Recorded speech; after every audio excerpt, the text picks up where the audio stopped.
Ooh, what up, though? It is another Tuesday. This is Knockouts and Three Counts, and we got a returning episode for you tonight with our guy, formerly known as Karam, but now he's going by Zeeko. We're going to talk about that, get to know who the hell is Zeeko. But with that being said, I got to tell you about the fine folks that help bring this show. First up, you know the deal. You got to check out our homies over at Potter's Tree Service if you're in the need for wood chipping, yard cleanup, getting your grass cut, getting your storm damage cleaned up. I think they even might mess with the snow and even more. If you need anything done with a tree, as you can see here, you don't got to call Hacksaw Jim Duggan. Just call the homies Asa Potter and Potter's Tree Service. Tell them Knockouts and Three Counts sent you, and I promise you, you'll have plenty of 2x4s. Even Hacksaw Jim Duggan can't beat you up. With that said, sit back, relax, and enjoy the show. This will be a fun one. This is the Ring of Honor, a.k.a. Shane T, boy, the baddest champion you ever seen, boy. This is Mitten Anderson. This is good old JR Jim Ross, and you are listening. You're listening to Knockouts and Three Counts. Cover! We got it, the new world champion! That might be one of the craziest knockouts I've ever seen in my life. Knockouts and Three Counts is the podcast, baby! They're the real deal, baby! Knockouts and Three Counts starts now.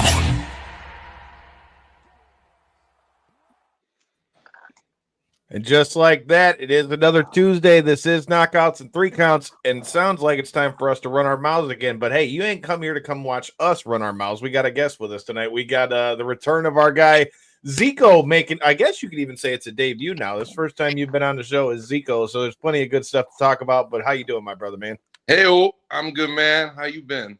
Shit, I'm breathing, man. I had yesterday off for Veterans Day. Shout out to the veterans. And then I wish I would have remembered that Monday Night Raw was here yesterday. I might have drove my ass down to Grand Rapids for that. But other than that, another Tuesday. J-Bone, Corey, y'all straight? I didn't realize it was a thing either until I was watching it, and I was like, oh, shit, that's cool. They're here in the Mitten. Never would have thought.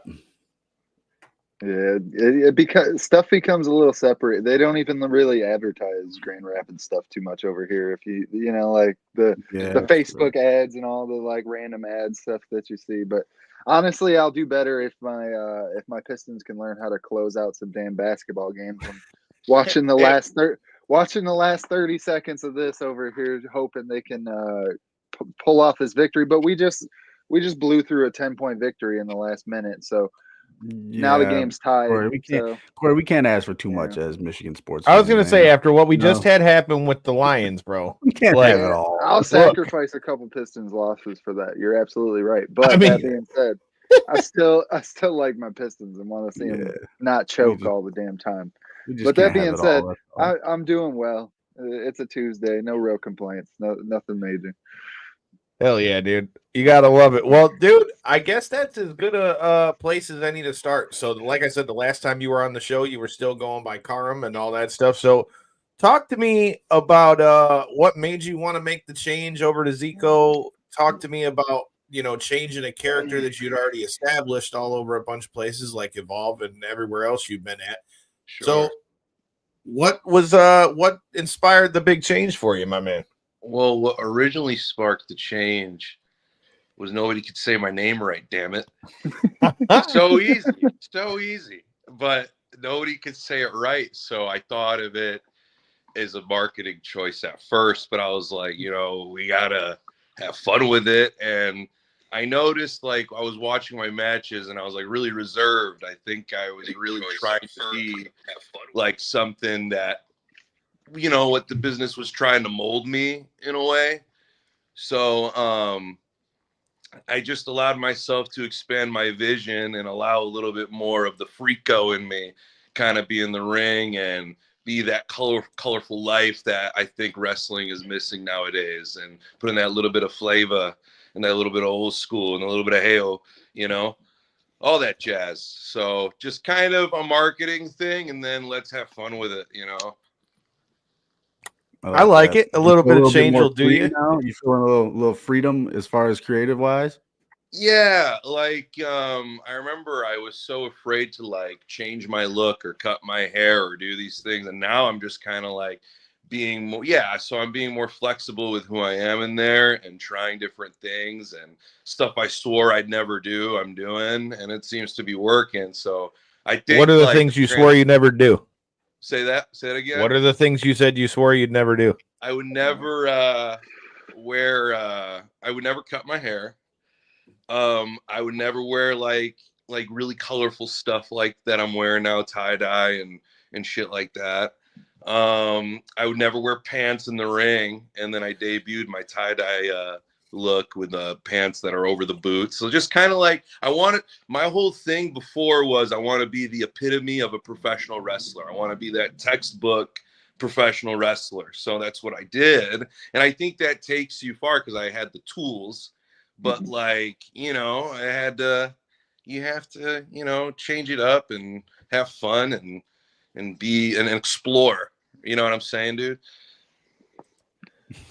Uh-oh, I hear showing his butt in a match in a PLC. You know what I'm saying? You guys, Hey, show your ass, bro. Let me tell you something. Let me tell you boys something. All right. That's knowing your audience right there. When you're on Effie's Big Gay Brunch, the booty got to come out. You know what I'm saying? Sometimes you got to show your ass. So yes, bro. Yes, that's where the money is. The cheeks. Hey, bro, I ain't mad at it. Get your money, player. Fucking shout out to Effie. My ass isn't all about that AAW, but like, know your audience. You gotta be flexible. You know, hey-o. There you go. I don't necessarily speak on the ass out perspective of it, let's say, but as somebody who's more of the outside perspective here, the MMA side, we'll call it, as the outside perspective of wrestling, I mean, really, that's what I feel like some of the best parts of wrestling is the ability for people to really show off their weirdness and creativeness inside both the ring and their creative both on the mic and personality and dress and so on and so forth. So to be able to feel like you're actually finally opening those horizons and not kind of keeping yourselves tied under those bounds, that's got to do nothing but push you forward, man. Yeah, dude. And don't get me wrong, I still got that badass, you know, you got to be a badass to be a wrestler. So like in order to bring out that flamboyancy and bring out that kind of energy, you still got to keep that core of being a fighter and being a badass. So it's finding that connection between the two for sure. But I appreciate all that. Joey Well, said would that that's be a Jimi Hendrix vibe? I like that. I was about to say, you know, kind of go into a little bit about what were some of the influences when you decided to make the switch to Zeeko? Because like, you know, that's a good one from Joey. You know, you mentioned the jeans that you were wearing at IWR. Like, I don't know why, but the first thing I thought of was like superstar Billy Graham type stuff.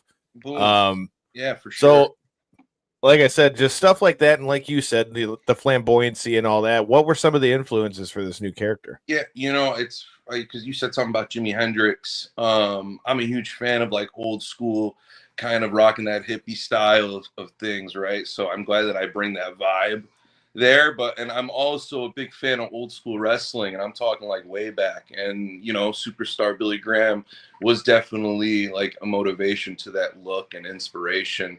But I tried to, you know, as far as like the look goes and stuff, but as like the character and everything, you take, you know, there's some, when I first broke in, there was a promoter from Buffalo, New York, and he booked me like for one of my first matches ever. And he told me like one of the best like things, he was like, when I was breaking in, he was like, be humble, but have a little bit of arrogance. So it's like now with the character and stuff, it's like, I know like right now, like I can grow, but I'm pulling out that little bit of arrogance with Zeeko in the ring, and I'm pulling those, you know, so it's just kind of like real world things that happen to me in wrestling, like taking that note and not just using it in the back, but using it in, you know, in the ring. So I'm amplifying that arrogance in there, and I'm not afraid to be a little bit chicken shit when I'm a heel or when I'm a bad guy and stuff like that, dude, because I can break the rules, but I'm still gonna like showcase my strength too. So I know that's kind of moving away from like the question, but I guess it's more so, yeah, and the look and the vibe, it is that old school-esque, that, you know, the colors and Billy Graham. But as far as personality goes, it's kind of just been trial and error, and it goes back to just being more authentic and breaking the rules a little bit. I like it. Well, that. talk to me a little bit about, like, obviously, like you said, Karam was something that you had, you were doing for a long time. So talk to me about, like, what was the perception when you changed the character up? Like, how do you feel like the people that were already rocking with you have adapted to the character so far? How has, people like past guests of the show, Rohit Raju, you tag up with him all the time. What's the perception of the new character been so far? I think everybody digs it. I was kind of adding elements to it every time I was wrestling, so I didn't walk in with perfection. But now that I think things are clicking, it's more so like those vets in the back. They're like, "Oh, dude, you reminded me of Billy Graham and stuff like that." You have a character and you're amplifying it. So I think because I have that, they could see the growth and they appreciate it. I think the fans see that too. I think the fans always known that I have something within me to make it far in this business. But I think when they see that growth and character development and breaking the rules a little bit, now they're like, oh, it's clicking for him. He's in that phase of trying things and figuring it out. So I think it's overall just appreciation that I'm working hard, Respect that. How do you like it? I mean, dude, I'm not gonna lie. First of all, I told you when we were at IWR that I think the new shirts and all that stuff are badass. I like the logo with it. Definitely a little bit of a culture shock, as I said, with us coming up seeing you do the DTA thing. But I mean, I like it, man. Any way you're able to put a little bit more of who you are behind the scenes, kind of in that spot, I feel like the better off you are. And I think, like you said, the longer that you're able to, the more you're able to kind of hone in on it and get it to be how you want it to be and kind of get more of a grasp on what you want that to look like. It's funny how, like I said, Superstar Billy Graham was one of the first things I thought about. And with that being said, that brings up some of the stuff I've been seeing you do since you became Zeeko. We've got some questions from Joey in there. Donald has a really good one too. He said he thinks that he could see the change in your match Mania weekend when you wrestled Darren Young. Talk to me about that match and how much did that help for what you're doing? Oh, I was still like calm there, but yeah, there was a shift in personality for sure. I think just going against somebody in that status of where they at and what they've done. Look, bro, I'm really good under pressure. So it's like, if you put me right there, I'm going to kill it. And I think having worked with somebody that good just kind of leveled me up a little bit, if that makes sense. 'Cause sometimes you need those matches because, dude, you can get all the reps that you want. If you wrestle at a certain level, you're going to reach the top of that level. So you need those guys that could really put you at a higher, make you grow. And I think in that match specifically, yeah, that was the tick, like, okay, this pace, these emotions, these facial expressions, and in that sense of working. But again, that's when things started, that was, the hair was new and the vibe was getting different. The attitude was changing a little bit. I wasn't just all big and bad Karam, now I'm talking shit. I'm kind of spitting my attitude or the wittiness that I have, that my friends know and things like that. But now I'm putting it out there. So that was for sure.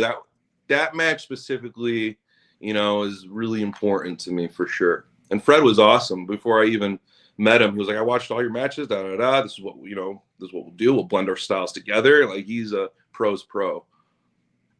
Hell yeah. Well, dude, I mean, like I said, I'm not gonna lie, when you lost the hair, that was the first one that was a surprise, because I had never got my hair to grow out like that. Couldn't do that myself. But we've got a couple of suggestions of some matches that we want to see, and I've got some other things that I want to get into. What are your thoughts on locking it back up with Isaiah Bronner? I mean, I'm ready whenever. I know we were supposed to fight a little more recently, but things didn't work out, both on our personal side of things. And then, but I saw him the other day and we're like, dude, we just need, we need to get this in. It's going to be at the right show. I know it's going to happen. I don't know when, but that is something that we're looking forward to for sure. Hail. I love the hail thing, by the way. I seen you at All Class All you a couple weeks motherfuckers gotta ago. say hail.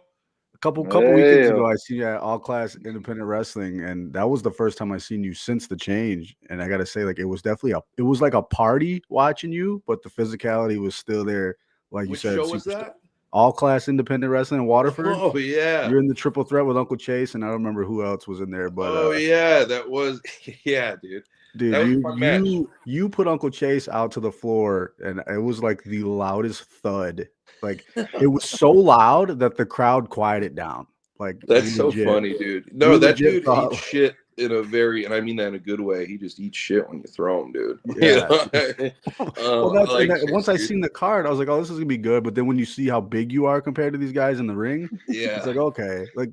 The guy comes out, it's like a big ass party. It's like Brutus Beefcake vibes, dude. Like he's just out there getting the crowd going. Their hey-o, everything was good. And then he gets to grabbing these guys, and it's like all physical, just powerhouse, just throwing these dudes around. You know, that's the thing, dude, and I like that match a lot because it's just one of those things where I know what I'm good at and I stick to what I'm good at, you know, and sometimes that's the best thing. Like I really think it's important to be able to hide your weaknesses and showcase your strengths. Like I don't do anything out of like the ordinary, like when it comes to professional wrestling, but I showcase my strengths really good and I hide my weaknesses very good. And I think once you know your role in that regard to your style and your aesthetic, you're golden. Yeah, definitely. Hey-o. I love that. He had the crowd going and everything, dude, at All Class. He had him going, dude. That was a good time. Look at Joey said he's going to book the damn match if he has to. Zeeko versus Isaiah Bronner. Let's do it, man. I mean, yeah, if he wants to, I'm all about it. I mean, I'm looking forward to that fight, man, because every time me and Bron, because we've been in multiple matches together where we just touched a little bit, you know, like it was never like the one-on-one. It's like, yo, let's get this in and this in, and then it's just like we're just hitting each other fucking hard, you know what I mean? It's like, oh fuck yeah, let's fight, brother. You know? Right. Well, I know. I mean, in wrestling, we know how it goes. There's guys out there like that, especially two big, meaty guys like that, as they say. You kind of want to keep them separate until the big match. You know what I mean? So it's okay to kind of bump shoulders every now and then. But when it comes time to go face to face, dude, you know it's gonna go down. Right. Like we got to touch at Alpha 1 up in Canada, and we were just going back and forth with these lines, and we're not hitting each other, and like we're beating the shit out of each other, dude. It's like I'm like, oh yeah, let's go, because it fires me up. So is there that's your style? That's kind of your style of wrestling, you know, up to this point. But is there anything like you want to do as far as guys like Bronner, like the party vibe that you're bringing now? Is there anything different that you wanted that maybe you haven't done going forward? Like as far as like moves and styles, styles, moves, different types of matches, maybe. I know that I'm really glad that I'll say it like this. I know I'm really glad that Bronner and I haven't had the match yet, because with who he is and who I am, that type of story can be very cool.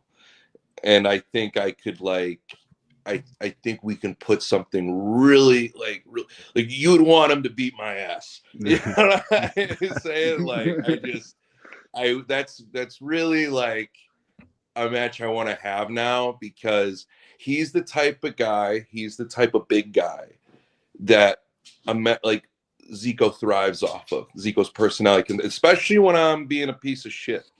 Like Bronner is the type of dude I can really get the crowd to want to, you know, catch. Chicago you know? Rob. So that's what I'll say. I'm not going to say like specifically, because I like to showcase what I got in the tank in the ring, you know. But that's what I'll say, is that I'm glad it didn't happen, because if it happens now, we could tell a really. It's all about timing, brother. You know how it goes. Yeah, I'd get you motherfuckers to hate me. Hey, timing. No, I could never hate you. Now I've known you too fucking long. No, Zeeko goes both ways, baby. He goes both ways. Swings both ways. Hey-o. Hey, dude, like I said, another thing that we got to talk about, Joey, shout out to Chicago Rob. I see you in here. Chicago Rob, that's my boy. You know Chicago Rob too? What do you mean? Do I know Chicago Rob? Everybody knows Chicago Rob. You're not wrong. Chicago Rob almost brought me out of retirement the first time we ever hung out. Yeah, dude, that guy takes care of me every time I'm in Chicago. Hey, I can't complain. He did the same for me the last time I was in Chicago. I crashed at his crib, and then me and him almost had to show somebody what time it was in LA when we were down there. It almost ended up into a great ass story. I gotta give my boy a shout out. That's my dude. What up? What up? Yeah, Chicago Rob's the homie. But Joey had a couple things that he wanted to talk about. Talk to me a little bit about what you had going down there with Anderson Knight. He said that's one of his favorite feuds that you've had recently. What are your thoughts on that one? It's a good match. Me and Anderson, the only time we worked together was when I was it was a long time ago, and my name was Salem Ash. I broke in with the name Salem Ash, fun fact.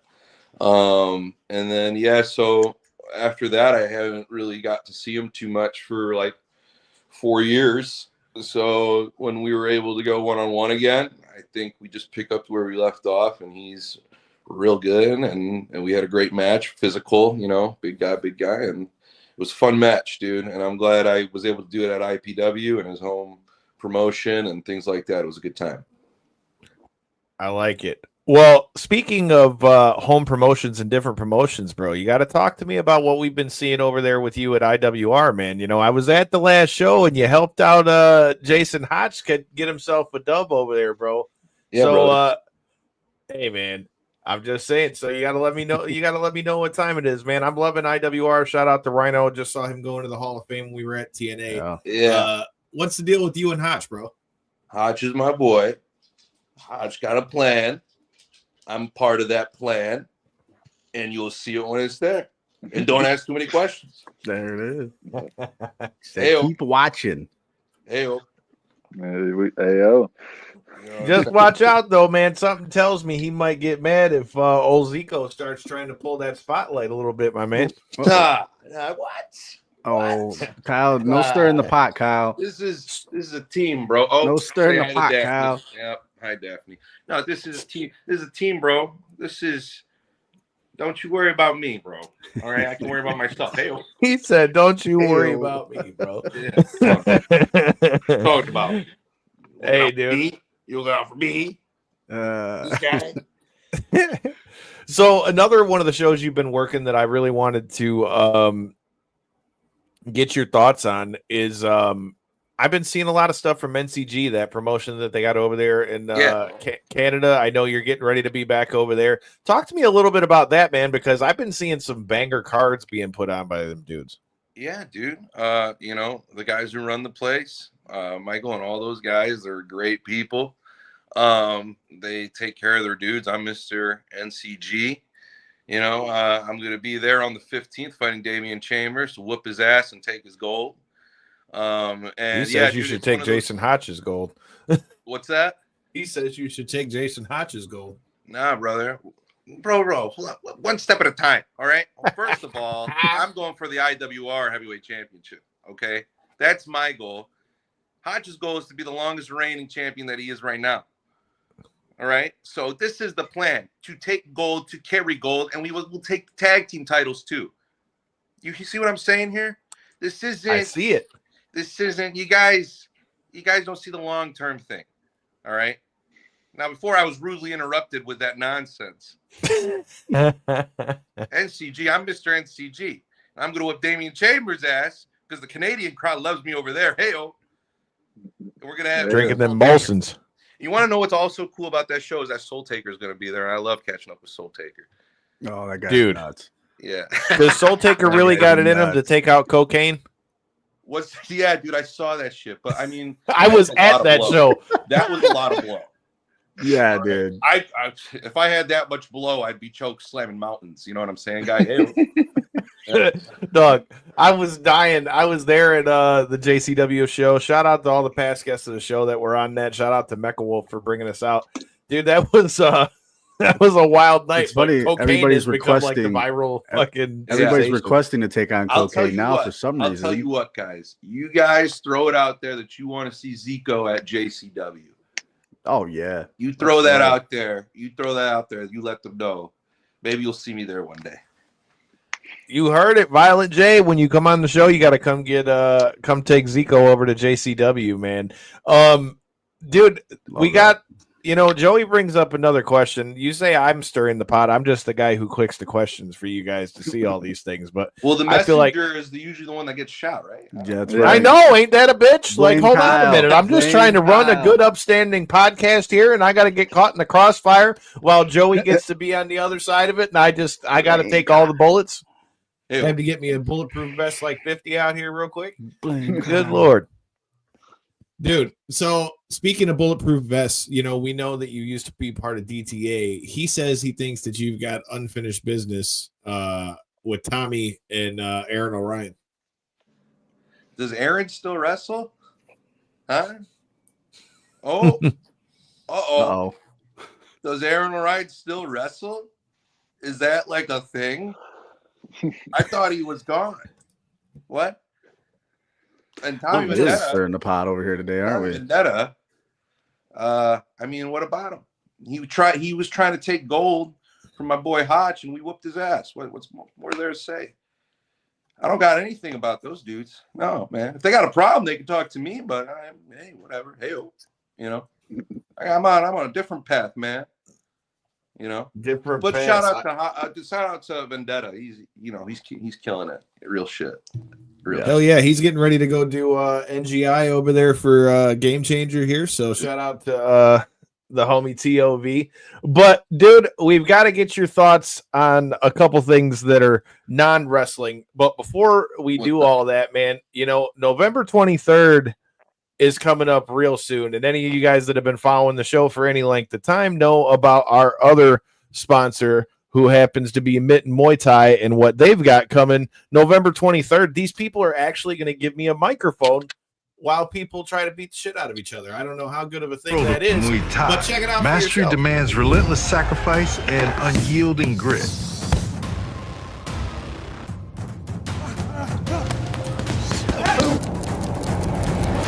That might have broke a rib. Warriors push their limits, driven by the pursuit of glory and respect in the ring.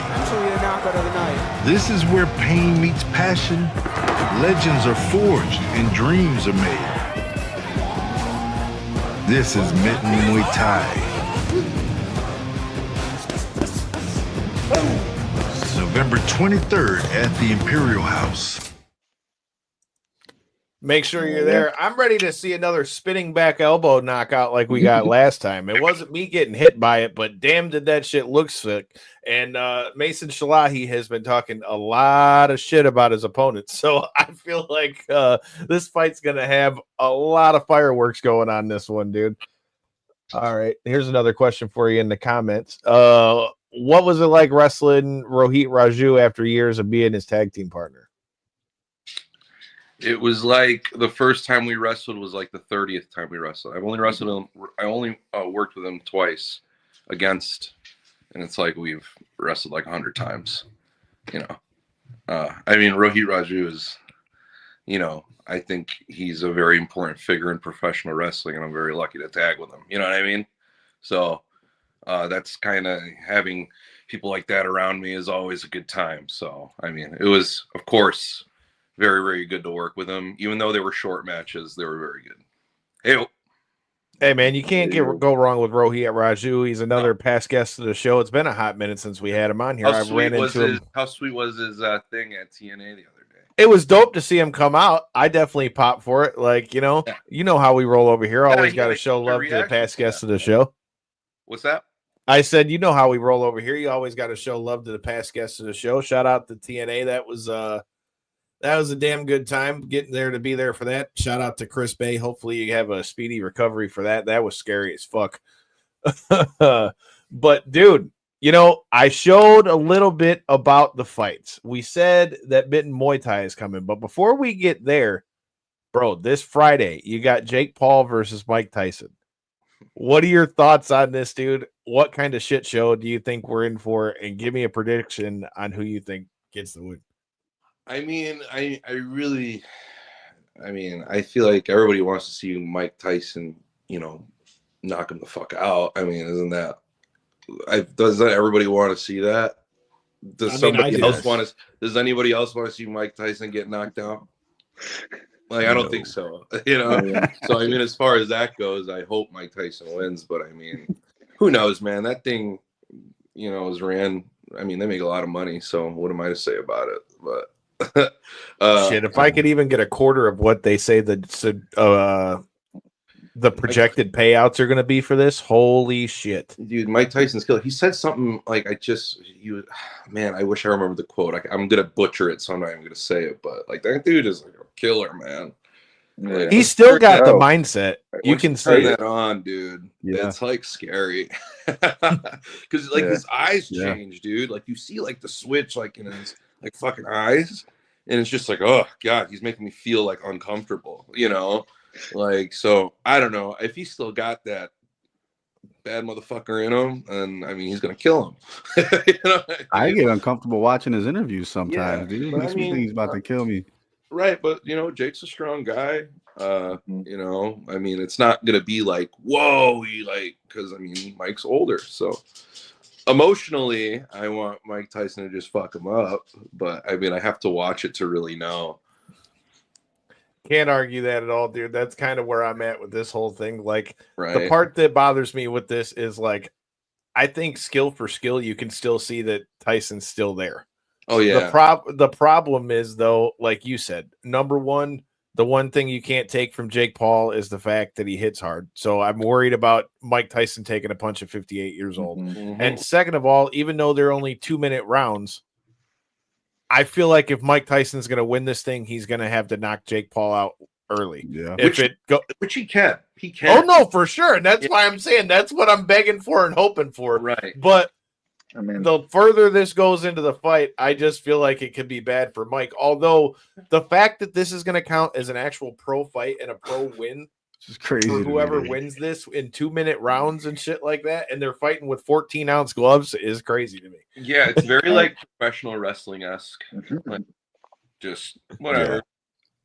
I hate rules the are fact that we're here. I just want to say that I hate the fact that we're here right now. But that's what, I want to say like, be that purist and say like, oh god, this is such a disgrace to fighting. But like, no, it ain't even that. It's cool that we're gonna watch Mike Tyson. It's the age thing for me, man. I It's just like I would. It was one thing when he fought Roy Nelson. What was that now? 5 years ago? You mean Roy Jones? Roy Jones? Roy Jones. Yeah, you're right. I'm thinking Roy Jones ain't never had a belly like that. No, not like Roy Nelson. We ain't talking pot belly here. You're right. You're right. But Mike looks in shape, dude. Yeah, like he does. He absolutely looks in shape. He's got the whole barrel chest back. He's got his I mean, he's definitely like he's there again. But it's just. I don't know, man. I mean, one of the first things to go when you get old is speed, and you're going in there against a young guy who can also pop, but who's not used to moving at heavyweight. So maybe that'll affect it. Yeah. If you're asking me who I'd put money on, I wouldn't know. Like, I don't know. I would be too scared. I'd be too scared. I can't pick. Yeah. I feel like it's such a show right now. But the thing is, we're getting people to watch this. They're watching boxing, and this is what it's going to take, apparently, because let's face it, man. I love all the live shit that Netflix is doing, Yeah. Just kind of like with Raw, how it's going to be on there. That's about to say, what do you think about that? Like, dude, do you think we're going to get a more... The product is going to be like badass, and it already is badass, but like when you put it on Netflix, and I'm not going to say they're going to like break all the fucking rules, but like if they're allowed the freedom to just express a little more, that's always good, and you're always going to connect with that more as an older audience member, like for me, a 28, what's the thing that they do, 28 to 42 that they usually something like that. That's the people that really watch. Hey, old Pistons got a dub. Look at that, Corey. Oh, I was watching. But we got gifted that one. Yeah, but you know what I'm trying to say. So, yeah, sorry to interrupt. Nah, I lost my train of thought. It's gone. Oh, thanks a lot, Corey. Gee, it's all your fault, Corey. All because of the Pistons. Yeah, no, I'm with you on that, dude. I think they're not going to go back to the Attitude Era. They're not going to use curse words in every promo, but I think you're going to see the lines get blurred a lot more, and the creative freedom is going to kind of shift. Yeah, you'll see some F-bombs here and there. You're going to see maybe a little more blood. I mean, maybe not, but like I think just having the freedom to do those like a little bit more often is a good thing. Yeah. But we as a society don't connect with the Attitude Era like before anyways, like as far as like what that product was, it's edgy as hell. We look back at it, we're like sweet, but like I feel like now when people try to go back who didn't watch wrestling or wasn't born or whatever, they were too young, when they go back they're just like not connecting with it. Here's a fun fact. Definitely the Attitude see that. Era got me suspended from school for the first time ever. You want to know how this happened? So we had computer class, right? We had computer class, and it was the Monday after a pay-per-view. So I went on WWE.com, and the first thing that popped up was like, the cat defeats so-and-so in a bikini match. Yeah. And it was like the cat on the TV like this, I'm like, yes. Oh, and right there, of course, is my teacher. Like, what are you doing? I'm on WWE.com. Watching wrestling? Like 5th grade. Yeah, that's brutal. Yeah. That was a good call home. Yeah, dude. Thanks. I mean, bro, at least you didn't get suspended for fucking singing along to Afro Man on the bus back from the damn gym. Because I got high. You were it was Colt 45. Even better. Dude, you want to know funny? Like, I was young when the live sex celebration with Edge and Lita came out. Like, I was pretty young. I can't remember exactly what age, but I remember like my older brother, which by the way, his name's Zeeko. Is my brother's name. But so that's really where you got the name from. Yeah, he's my brother. I changed the spelling a little bit, but anywho, when that was on, I was younger and I was hiding in the laundry room, like peeking through because it was like making me feel unusual, And I was like, oh, what's going on? And then my brother's fucking teasing me and shit like that. But it gives me good memories. So that's like a funny from those old times of WWE entertainment. Oh, dude, there was definitely shit that I remember watching as a kid that in hindsight I probably didn't need to watch, but No, I remember they were good for that back then. My mom hated wrestling, and my mom doesn't like wrestling now either, but like she hated wrestling back then. I remember we got like from Blockbuster VHS of like a Royal Rumble or whatever it was, but it had like that Mark Henry shit when he was like banging the old lady, which Mae Young. Yeah, dude. And my mom's and like her tit was like almost out, and like she's like, "What is this?" Good old days. This is what you're the hand, bro. The hand. Bird to a hand. They're like they hit each other with steel chairs, and there's just a lot of women. Like it's just funny. Yeah. Goldust was another one. Would have got your mom looking like, what the fuck's going on? Oh, dude, Booker T and Goldust were like hilarious back in the day because like that's when I like remember my like wrestling memories with like Half Mask Kane, Evolution. That's like when I was growing up and watching like wrestling like that. Like I watched more Stone Cold be a general manager than I did like So like that's the shit, and like the Booker T and Goldust stuff when he got electrocuted and he's like trying to talk. Oh my god, yeah. Dude, again, another thing that if you did in 2024 would like get fucking massacred. But dude, I'm sorry, but like that Goldust shit was so funny. I think it could still be cool today because he was just bro. Dustin Rhodes is just so fucking funny that like it'll just work no matter what time frame because he's hilarious. Remember the one where they open the bathroom stall and he's just in there like up like Batman on the bathroom stall, dude. Yeah. Oh, good times. Good times. I remember like when he had the hot dogs, he was like, "I'll let you take a bite of my wiener." Like that shit's so funny to me, dude. Hey, this is the shit that's gonna come back to Netflix, man. You watch. We're gonna be seeing stuff like this float around out there. I love that shit, dude. Funny shit. Dude. I miss Gold Dust. I do too. Hey, man, rumors are that his contract is up. Who knows? Maybe he's trying to come back to WWE, I would bro. love to see whatever makes him happy. Gold Dust, dude. Whatever makes him happy, guys. You know, some type of resurrection of Gold Dust right now would. Joey says you need to go check out Shotgun Saturday Night. Something wild. Go to the WWE Vault YouTube page and watch Shotgun Saturday Night. Noted. Yeah. Noted. There's some good stuff back there. Shotgun Saturday Night. I remember people getting their ass kicked down the escalator at the mall. And dude, that all has been so long ago, dude. But fucking A. With all that said, I guess the best question of any is now that you're doing what you're doing with the whole Zeeko character and some of that stuff, let me know as we end 2024 and go into 2025, what are some of the goals and what are some of the matches that you want to kick off the year for you? You know, dude, I'm so boring and I never think like what matches I want because I'm pretty excited for like any match that's like really given to me and it makes me work, and wrestling's wrestling at the end of the day.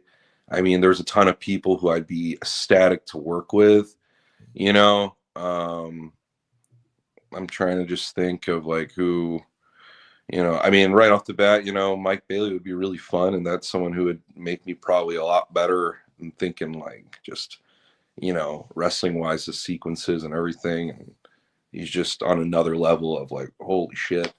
You know, I would love to work with Moose, you know, because he's a superstar and he carries himself like a superstar.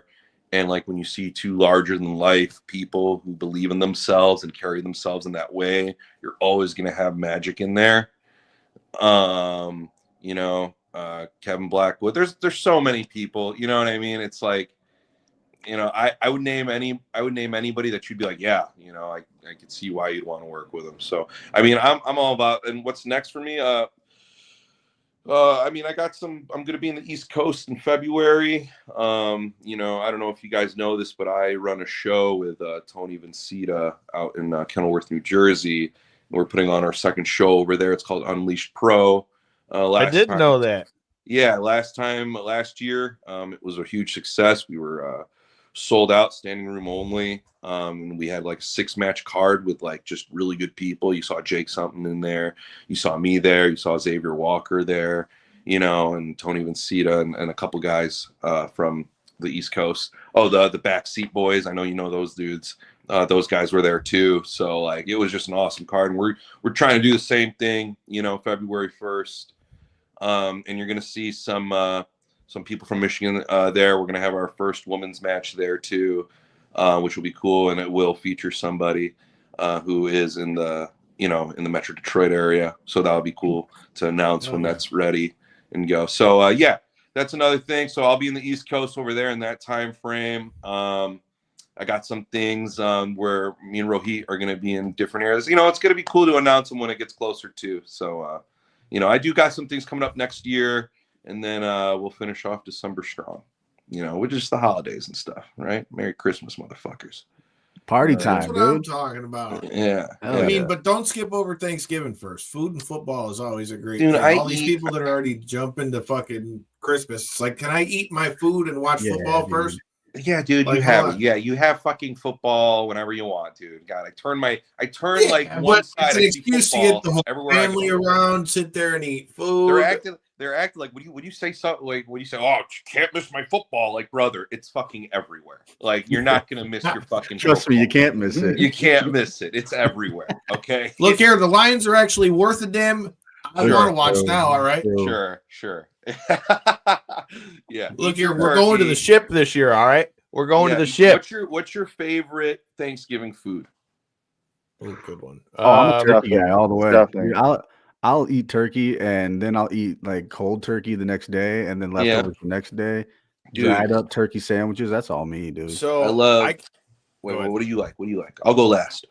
Okay, I can fuck up some mashed potatoes. Mashed potatoes is always one of my favorites. But I like turkey, but I'm more of a ham guy, dude. I like ham a lot. We always have ham when it's Thanksgiving for us. But my mom is like the king of like desserts and shit, and we got this dessert that she calls Kyle's dessert. It's got like strawberries and whipped cream and angel food cake. It's kind of like strawberry shortcake, but she makes this big ass bowl like this, and like after the fact, bro, I just be coming down and it's all saran wrap. Be fucking come down and smash that bitch. So I'm eating on that for about 2-3 days after. But to Joey's point, nothing wrong with pumpkin pie, but I'm an apple pie guy. I love apple pie. Give me some strawberry cheesecake, apple pie. Come on now. This guy said the whole table. Yeah, dude. Yeah, for the rest of us. Jeez. Look here, with having Crohn's disease, it's the only thing I can say that I actually enjoy because I can eat all that shit and I ain't gonna gain no weight anyway. So my brother that has that too. See, he can relate. Yeah. What about you, J-Bone? What about you, J-Bone? What's your favorite? Oh, I'm turkey. I'm a meat guy, dude. I'm a meat I get lover. it, but like, okay, turkey's gonna be there. I'm a dark meat turkey guy. Yeah. You know what I mean? I can't do the brighter meat, but green bean casserole. Okay. Yeah, that's a winner. Stuffing. Yeah. Mac and cheese. These are those are my. You guys ever have scalloped cheesy potatoes at your? Yeah. I was just about to mention that. Yeah, they're not my top, but they're good. Yeah, that's a good. My mom makes this like fruit cake, and he's like, "Why it's for you? You fruit cake?" No, I'm kidding. But like she does make the fruit cake. And I don't know, she puts in this like big bowl, and it's like vanilla pudding and like all these fruits, bananas, berries, and all that stuff. And so that's like, to me though, that dessert. But I love pumpkin pie and apple pie and all so good. Things that will make me just not stop eating it for sure. Yeah, apple pie is definitely a top one for me. Mm-hmm. When you bring up the cheesy scalloped potatoes, though, my family does a little spin on it. They put the frosted flakes on top. Oh yeah! Dude! Yes. Oh man! Yeah! Oh man! Man, this has turned into a. I never got into like the cranberry stuff. No. Yeah, I could give or take it. I'll take a spoonful. Just overrated. Yeah. Nah. A little overrated. You know what I mean? But like I said before, just good old stuffing. I ain't even fancy too. I'll take the box stuff. I'll buy it at the grocery store once in a while, just to make myself happy. Yeah, absolutely. Oh, I'm hungry now. Fuck, dude, I'm about to smash so much food right now, bro. Yeah. When are you coming to Yesterdog? Oh, that's in Grand Rapids, right? Yesterdog, dude. Next time I'm booked over there, you can take me over there. Boom. Hey-o. There you go. Hey-o. I don't know about Yesterdog. I guess I'm gonna have to get hip. But I mean, that being, I saw it on Instagram and it looked pretty good, like old school. You know what I mean? What is it? I have no clue what we're talking about. It looks like some 50s style fucking place that has fucking hot dogs. You know what I mean? Like it's gonna taste good. It's gonna taste good. Yeah, it's gonna be good. All right. Look here, bro. Nothing beats ballpark glizzies. But with that being said, bro, that is another episode of Knockouts and 3 Counts. Make sure you guys check out Zeeko wherever he is coming to a show near you. Hot dog joint. I like it. But hell yeah, dude. We've got big things coming this week. Make sure you guys hit that subscribe button. If you guys are watching on bodyslam.net, we appreciate you as well. Shout out to the people watching on Millions as well. But this Thursday, we are going to air our interview with the CEO of BYB Extreme. I just locked that one in yesterday. We're going to sit down and take care of that one. It'll be coming to you guys Thursday at 9 p.m. They're going to tell us what they got coming at the end of 2024 for BYB Extreme and some big things that they've got coming in 2025. So if you're a fan of the fisticuffs, make sure you hit that subscribe button. Check us out this Thursday. This is one you aren't going to want to miss. Like I said, November 23rd. Make sure you're at Mitten Muay Thai. Don't blink. Somebody's going to get knocked the fuck out. Make sure you don't, so you don't miss it all. Hit that subscribe button. Until next time, and in between time, peace.